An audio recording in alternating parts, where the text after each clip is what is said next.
I'm going to show you how we can register ourselves on ZKTeco BioTime Cloud 2.0 application. So first of all, we have to go for the ZKTeco India website. After that, we need to go for the search bar, and then here we need to find BioTime. So we have to click on this URL. Automatically it will redirect to the login page of the BioTime Cloud application. So here, this is the login page of this application. So here we have to give our email address, phone number, and we have to create the password, and we have to select these check boxes, and then we need to go for the sign up.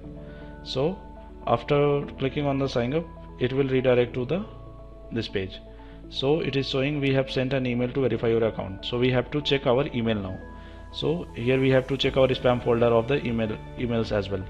So now I will check my email. In spam, you can see in junk email it is there. So now we have to click here on activate account. So automatically it will redirect to this page. So it is asking to create a new company, join as a vendor. You can choose as per your requirement. So I will choose create a new company. So here I will give the name of the company. Now again it is asking for email address. We have to give the company name which we have created. Then it will ask for the password. We have to give the password what we have given. So now we have login.